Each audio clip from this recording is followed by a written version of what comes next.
Hi, today we're going to show how you're going to install a Mini, the Hercules Mini. It's a 30-inch travel. So first thing, when you receive your unit, you want to make sure by looking at the tags that you did receive the proper unit, which in this case is the right side tower. You may want to confirm the serial number also of the unit. And also another thing, you want to go around the crate when you receive it to make sure that there is no damage. It is mentioned on the package, but still you want to make sure that there's no scratch, no nothing all around the crate. That's the first thing that you want to do once you receive it.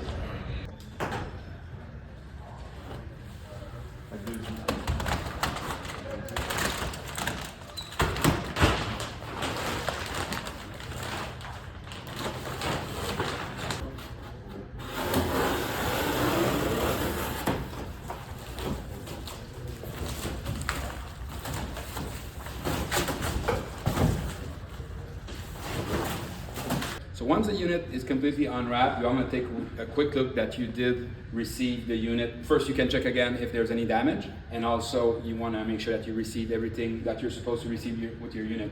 Obviously, you can see that everything is there, the cover. You also have the front panel of the unit, the COP, the control on board the lift, and all the other optional component, which is, well, in this case, the remote call station that you bought as an option, the folding RAM that you'll have to install eventually. You also have the box of all the hardware and other components that you receive. All right, so here's what you're supposed to find in that box that you'll receive with the lift. First, you have the end wheel, which you can actually use in case of emergency to lower the lift. Also, you do have the mechanical stuff that are to be set on the rail inside the tower, eventually as a limit for the upper limits of the lift. You should also receive that bag with the wedge bolt that you're going to use to actually anchor the unit in the concrete. That same bag here, we have the safety pin that you can actually use on the rails inside the tower to, if you're going to work on the lift, you do install those safety pins. You'll also receive this little bag of hardware that is to install the folding ramp here on the hinges of the platform. Some shims if you do need to install your lift properly, to set it level. The shims are provided. You also receive a little little bottle of touch-up paint if you do have a little scratch on the lift.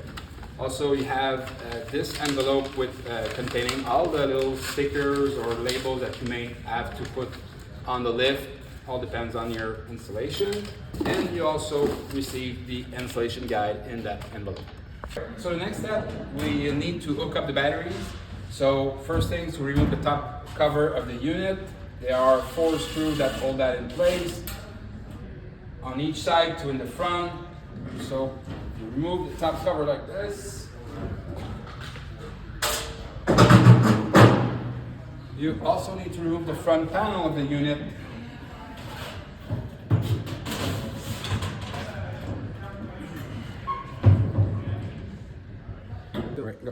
All right, so to wire up the batteries, what you want to do first, you need to remove the tape from the logs.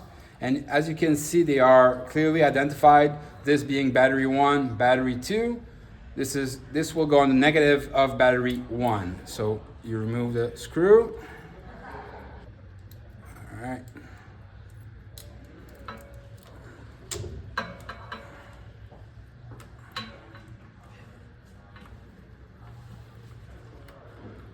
All right. Make sure it's tight. Same thing on the other side.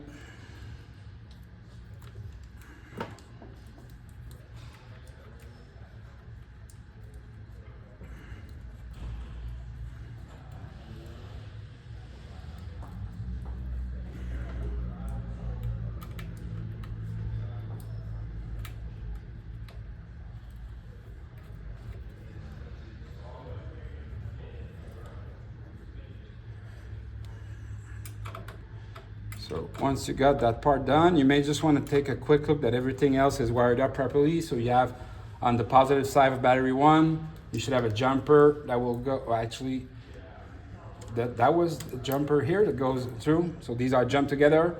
Charger is on negative of battery 2 as well. So they are all wired up properly at this point. Another thing that we suggest you do, all depends if you have an easy access to your connectors, or all depends on the height of your travel. If your limit switch is going to be set like really high, if you are close to 30-inch travel, you may do it from inside and you don't have to remove the panel.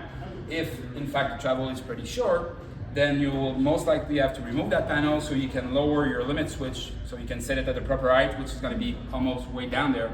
So we suggest that you remove side panel, and we're going to explain to you how to do that.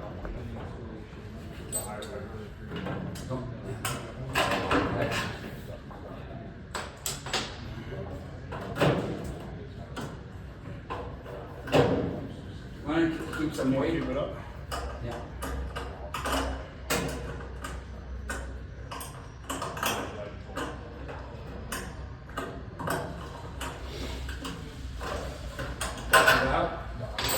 We're going to slide it from underneath.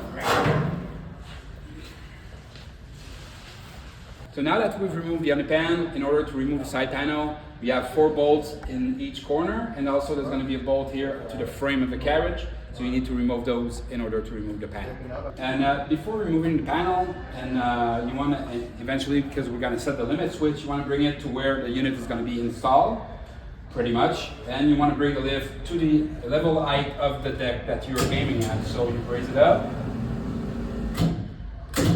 When you feel your pre level, then that's the height that you need to set your limit switch. All right, so now that the 4 bolts on each side are removed and the one on the frame are removed, you're able to move your side panel. So you pull it out a tiny bit. What you want to do is to remove that cover here, that is just remove 2 screws here, you'll be able to remove it, and that will reveal your travel cable that you'll just disconnect. And this way you are able to move your panel out of the way, and you'll be able to put it inside the tower.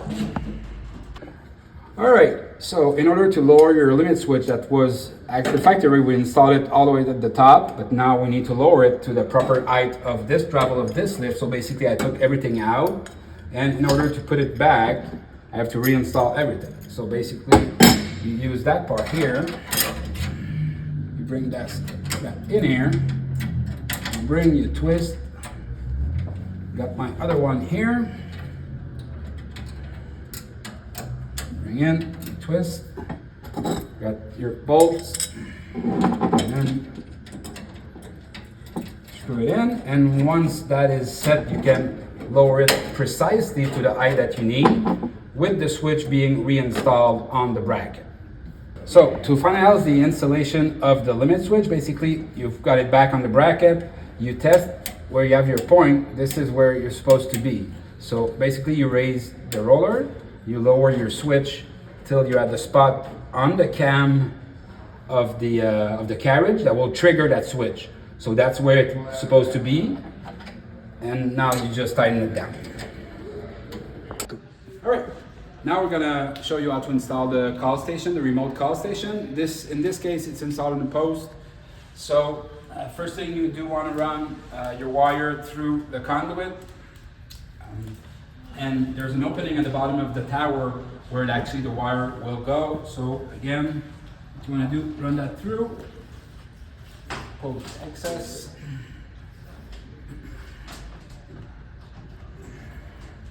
All right, here.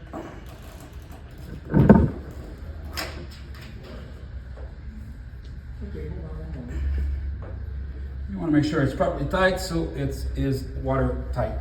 All right, now to finish connecting your remote call station, inside the control, under the control panel, you have these connectors. You'll notice that you have 2 that have only 3 pins or 3 prongs, and you have 1 with 4 prongs. That will be for the upper interlock, for the lock in the gate, if you do have one. Then in order to connect it, basically you just align your little pins and you just twist and connect. So now that everything is connected inside the tower, basically we can put the whole unit back, the part that we took off, we can put them back on. So obviously we'll start with the side panel. We'll put the front panel of the unit, and one other thing, when you do put the front panel back, you want to be careful when you slide it down to not catch the wire for the underpan. This happens very often, and you'll notice because the unit will not go down anymore once, if that situation does happen. When the panel is done, you put the cover back on top. All right, so now the unit is all reassembled. We put all the covers back on. One of the things that you want to perhaps keep in mind is when do you anchor down the unit? If it's a very short travel, you may want to do it before reassembling the unit because, or even setting the limit switch, because you want to raise your lift obviously as high as you can to have an easy access so you can pin it down to the ground. If it's a very short travel, you may want to do it before you get to that step. But if it's a long travel, then you can do it later in the process. All depends on the travel of the thing. So again, now the lift is all put back together. One of the last steps we have is putting the folding ramp in place on the lift, which is going to be set right here. So in order to set down the folding ramp, basically you have carriage bolts, which you just attach to the hinges that are already set on the platform. Just need to bolt it down and you will be good to go. All right, so once the folding ramp is installed, the last thing we need to do with that is to actually attach the folding arm for the ramp, which on a Mini comes all pre-assembled, attached to the carriage of the unit. So basically we provide the hardware that's already attached to the ramp. You basically just need to, there are pre-drilled holes on the side of the ramp.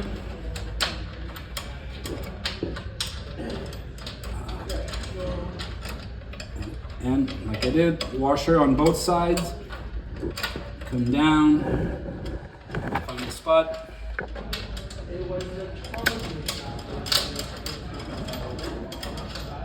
Screw it in. You don't need to tighten it too much. You go all the way to the end, bring it back maybe a quarter of a turn. You have another bolt to put on the inside of the ramp to kind of fix it in place. That one you want to tie down a bit more. And that's it.